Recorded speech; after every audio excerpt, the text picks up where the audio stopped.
Hey, welcome to another episode of the Coffee Break Podcast, where our mission is to share business ideas, practices, and strategies while we enjoy our coffee. And today's guest is Ronnie Bryant. He is the former CEO of the Charlotte Regional Alliance, and he was responsible for a lot of economic development in the Charlotte market, and a really fun guy to chat with. He's also the author of a book called Driving from the Backseat. I randomly ran into him. You'll hear that story in just a few minutes down in Anderson, South Carolina, while we were setting up our new operations down there. And we had a conversation, and we're going to kind of have more of a conversation today surrounding that. So grab a cup of coffee and get ready for this conversation.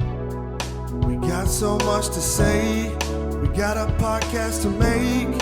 We're sipping on lattes. And it's time for a coffee break. It's time for a coffee break. Oh, yeah. So I was in Anderson, South Carolina about a month ago, and I was walking into the breakfast room at the Blakely Inn, and I was excited because they have the best candied bacon there, right?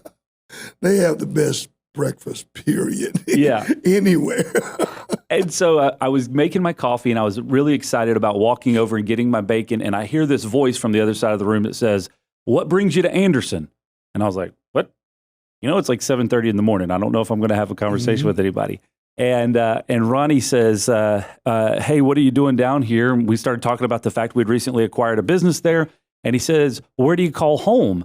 And I said, "Charlotte." And you kind of perked up and said, "I'm from Charlotte as well."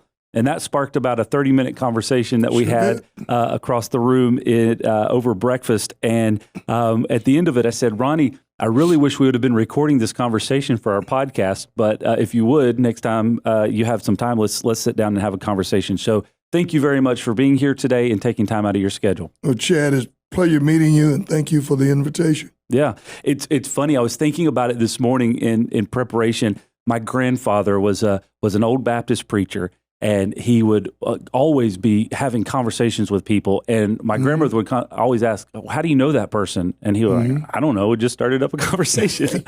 That's the way it usually starts. It's just being open to have good conversation. That's right. Well, let's jump into rapid fire. 5 randomly selected questions to get to know you. Okay. You ready? Bring them on. All right. What's the best knock-knock joke that you know?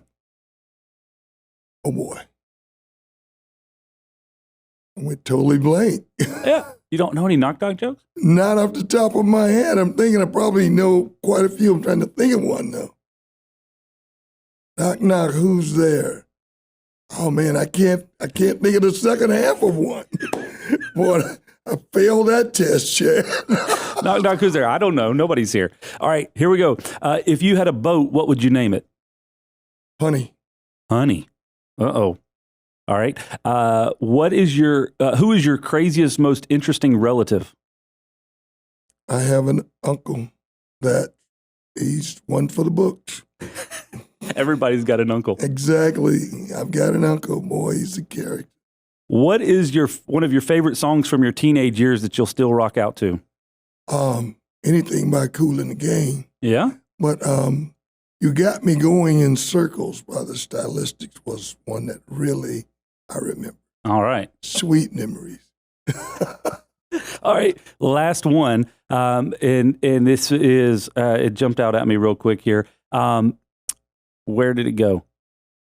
Oh, if you could eliminate one food from your diet for the rest of your life, what would it be? Eliminate one food. I would be okay if I never again ate beets. Okay. I'm with you on that. Mm-hmm. Now, I'll drink juice with beets in it, but just eating beets? No, never want another beet. Yeah. I have no idea what in the world that was, the purpose of that was. Exactly. Do I get a makeup for the first one? All right. So let's find one more because we got you on the knock-knock joke. Let's see. Which celebrity would you pick to exchange lives with? If they exchange lives with? Yeah. Whoa. That is celebrity that I would. It would be a comedian. Okay. It would be like a Chris Rock or somebody. Those guys, they just seem to have such a carefree life. And I know Yeah. it's not true. It's just from what we see. Sure, It perception. always got people laughing. Yeah. And I like that. That's cool. All right, I'll take that one. That's a good makeup for Okay. for Knock, the knock. knock jokes. Okay. Congratulations. We'll give you a score of 873. All right? Okay. Will that work? Is that that's like a B plus? It's there's no grading score. It's just a random number that I make up. I wouldn't think too much of it.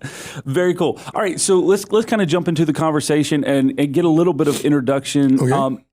When we were chatting in Anderson across breakfast, one of the things that stood out to me as we started to dig in a little bit is you were talking about some of your past career and how you had impacted, or as the organization that you work with impacted some of the economic development in Charlotte. And that is very intriguing to me because, it's one of those things in the small business realm. At some point in time, you have impacted our business. And we couldn't probably draw dots back to it directly, but at some point in time, you've impacted our business because you helped to bring other businesses to our market that we serve. So that was intriguing to me. And I really want to dive into kind of the structure of economic development and how small businesses can help to work with that. Local small businesses can help to navigate that. That's going to be one of the parts of the conversation. But in my depth of research of kind of getting to know you a little better on the World Wide Web, I ran across the fact that you authored a book. And I have here a list of points that I've pulled out of the book that I thought were really relevant as well. So tell us a little bit about your background and kind of what brought you to this point and how you had the experience to write a book. Well, my economic development career started in around 1989 in Shreveport, Louisiana, with the Shreveport Chamber of Commerce. And Shreveport was my hometown. And I went to the chamber after a 15-year career with Western Electric, AT&T. And from Shreveport, I was recruited in 1995 to go to St. Louis. From St. Louis, I was recruited in 2001 to go to Pittsburgh. And then from Pittsburgh, I was recruited in 2005 to come to Charlotte. Pittsburgh and Charlotte were CEO position. And I served the Charlotte Regional Partnership for 13 years, and I retired about 2 years ago. So I spent close to 32 years in 4 very dynamic not-for-profit organizations, all centered around economic development. And I interacted over the years with a substantial number of my peers around the country. I very much involved in our professional development. We're connected to the University of Oklahoma, where I have taught and been dean of the institute there. At that university, I teach at other universities, but basic programs that we have for economic developers. So I've touched a lot of people in this industry. I'm past chairman of our international association and still on the board to this day. And so, again, in the interaction, you constantly talking to people and they see you as someone that they can talk to. And then I'm a mentor. And so I'm hearing what's really going on, especially with CEOs in not-for-profit and economic development organization. And I realized that, Chad, that most of the guys who got in trouble in their organization, it was not the result of them not being successful in executing the mission of the organization. What got them in trouble was they're not being able to manage certain relationships. And I learned over the years there are 4 relationships that you have to manage if you're running a not-for-profit organization. The first one, you definitely have to manage your board. These are your volunteers. This is your leadership. If, depending on the structure, you have to manage the relationship with elected officials. Number 3, you have to manage the relationship with the heads of partner organizations. And then the last one is you have to manage the relationship with your senior staff. All right. When estimated, this is kind of an anecdotal. You know, you like to make up numbers, so I made up a number. 85%, you'll understand. 85% of heads of organizations who get in trouble, and when I say get in trouble, asked to leave, Sure. or choosing to go spend more time with their family. You can call it what you want to. I've had a realization I want to play more golf. I want to go play more golf. I was offered that opportunity. But it's usually mismanaging one of those 4 relationships. Yep. That's what gets. So as I was speaking around the country and engaging, I put together this 14-point presentation that I started giving around the country. And it was so well received that I developed it into what became Driving from the Backseat and Tips for Surviving as a Not-for-Profit CEO. Can you copy this key? That's a question we get asked about 3,422 times a year. And how can you actually be sure that the person who asked that question is supposed to get a copy of that key? Well, we think you should always know who can copy your keys to your business and your home, because it could be your neighbor, an old employee, a contractor, or even worse, your mother-in-law. At Loc-Doc Security, we believe in protected key systems, so you always know who has a copy of your key. To find out more, visit locdoc.net or stop by our Charlotte location. Loc-Doc Security, helping you protect your people and your property. Yeah. Well, it is interesting because I've read, like I said, about 75% of the book, and it is very applicable on both sides. So of those 4 relationships, I think you could probably correlate those into the for-profit world as well. Maybe not it's a board, maybe it's not elected officials, but there are replacements for those. But the point I took out of the book so far is that leadership in any organization is solely reliant upon managing and mitigating relationships. I agree. And it was very insightful. I can tell you that I've read a lot of different business books that have a lot of similar dialogue, and they talk about different aspects like this. But in the sense, I think, of the transparency that you get into in this book is very intriguing to me, because it really talks to the point of being self-aware, emotional intelligence. When you walk into a room, gauging the temperature of the room, being that thermometer, right? Being the thermostat. That's right. All of those things are very impactful and very, very relative in whatever business world that you're in. Take the not-for-profit out of the picture, it's very applicable. If there have to be a single theme of the book, and you mentioned managing relationships, that's a sub-theme. It's managing your environment. You think about here at your company, you need to manage this entire environment, not one person or one department. You are responsible for everything. So therefore, your ability to step back and understand the nuances of individuals as well as groups of individuals and how their actions impact your action, and vice versa. We're in the business of meeting others' expectations. I don't care what your business is. Others make judgments about you. And those judgments, they can have consequences. Some more so than others.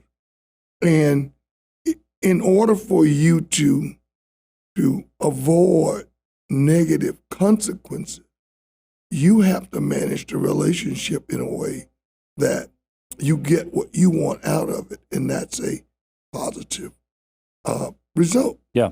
So you say that in the book, an effective CEO sets the environmental temperature by leading, guiding, and mentoring, as opposed to reacting to norms established by others. As with a thermostat, the CEO must be aware of the environment and willing to make adjustments in order to sustain effectiveness. That's right. Break that down a little more. Well, it starts with the premise that you want to be a thermostat and not a thermometer. Mm-hmm. You want to set the mood in the room. You want to set the mood at the meeting, not totally be responding to others. Others. The thermometer takes what's there and tells you what it is. A thermostat sets what's there, whether it's hot or cold or in the middle. That's what you want. You want to be in control. And if you put that in the context of the title of the book, Driving from the Backseat, yeah, you're in the backseat, you're in control, but there are others in the front seat who think they're in control. Think about that for a minute. All right. It's like you've got controls in the back seat, and you actually can keep the car in the road.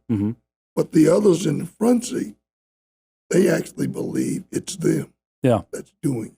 Well, one of the things that I drew out of the book so far was the analogy of driving from the back seat was less of having controls in the rear, but more so of being influencing the person in the driver's seat or influencing the people in the front. Yeah, both. Yeah, you can control it if you have to, or you can reach a point where you can ease up on your control. Yeah, and let them. But at the end of the day, you want to keep it in the lane. Yeah.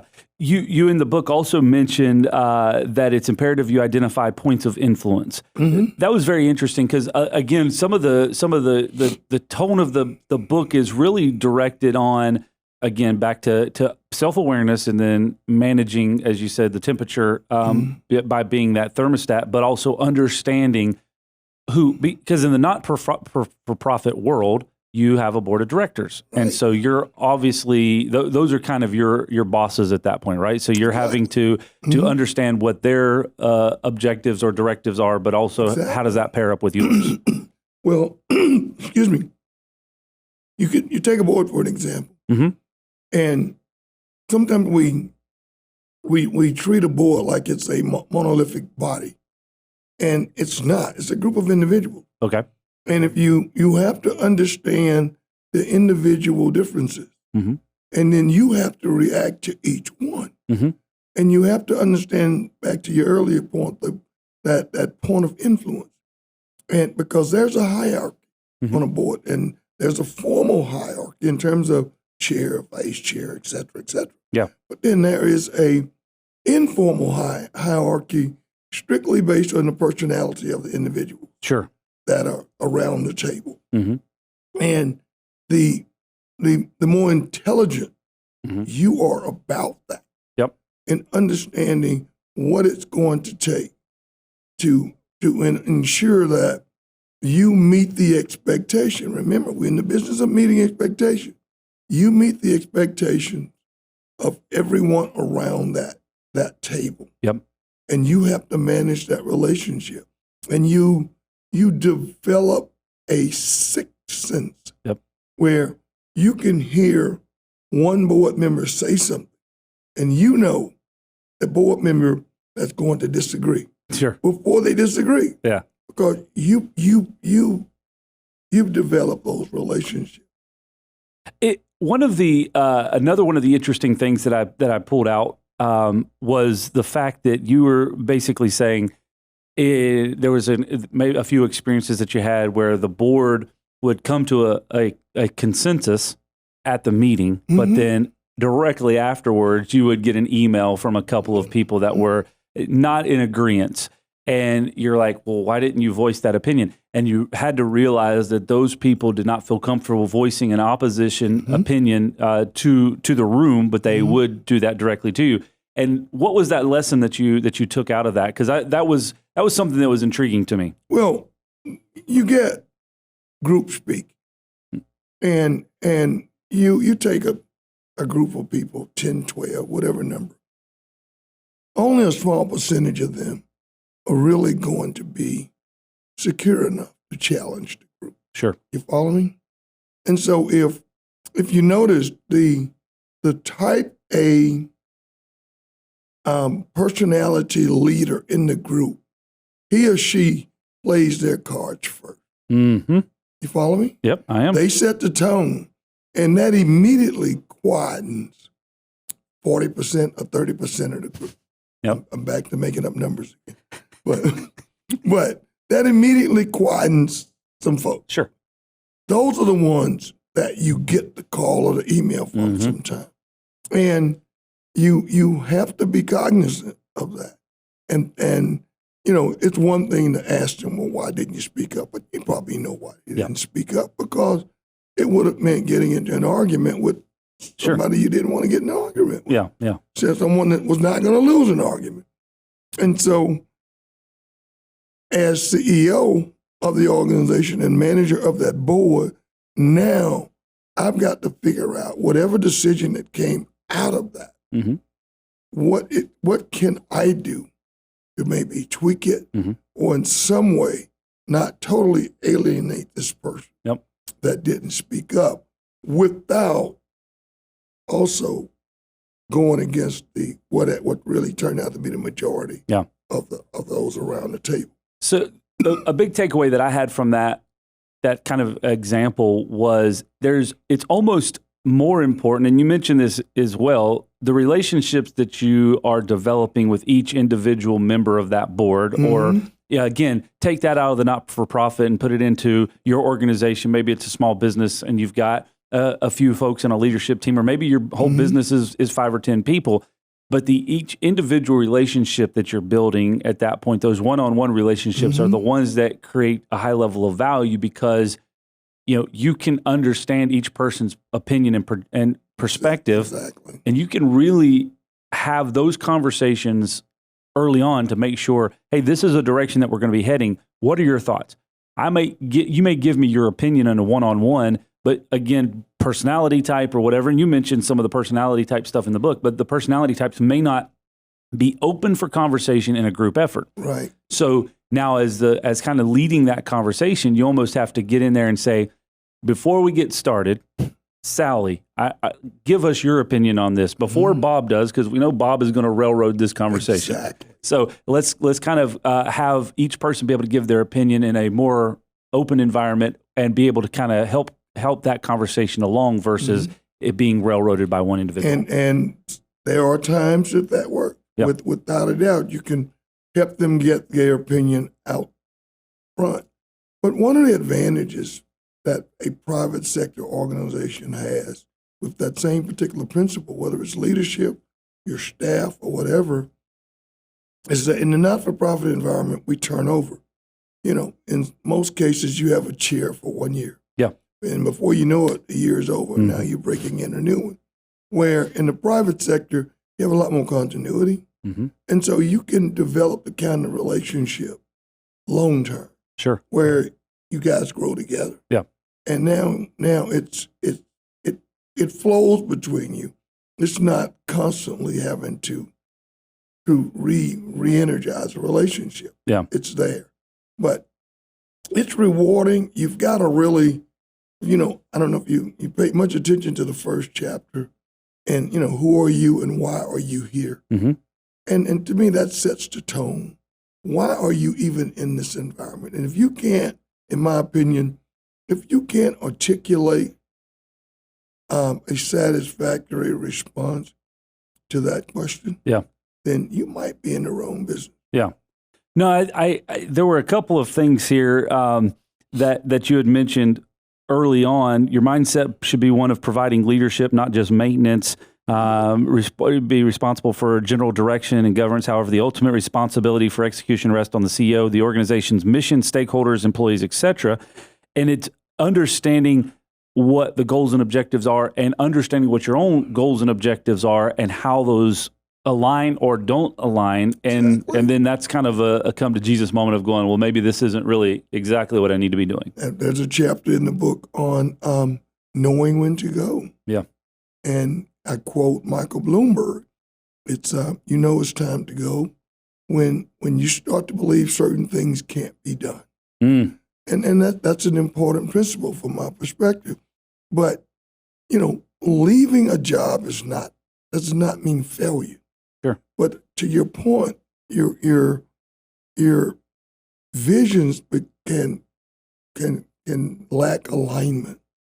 You no longer fully agree with the mission of the organization. Yeah. Or you've gotten leadership that has become so entrenched in its own thinking that it's changed the quality of the organization. Mm. And you determine, I can no longer execute in clear conscience. Sure. But that's something that should be applauded, because it's a realization again of who you are and why you're here. Yeah. A couple of, and I've got so many different highlighted sections in here that I wanted to bring up a couple of other ones. The most successful leaders have ongoing professional communication training. Mm-hmm. Why is that important? I think being able to communicate is one of the most important traits of a leader.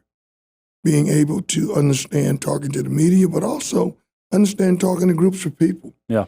And being able to truly convey your thought, whatever that thought may be, in a way it's understood.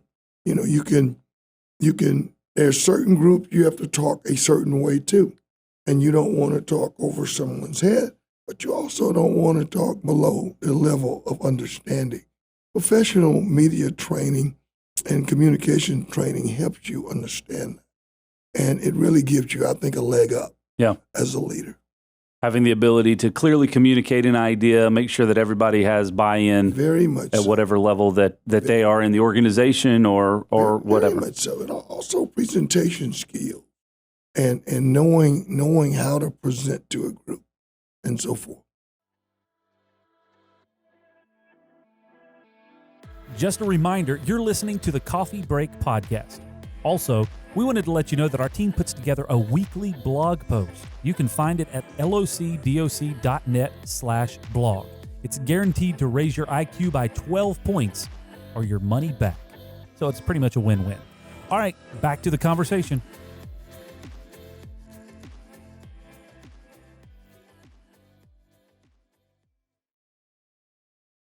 One last thing I want to hit on this, and then we'll move on to some of the economic side of things. But you said, I've learned to never enter a planning or brainstorming session with a blank slate. It's always better to give your leadership something to respond to.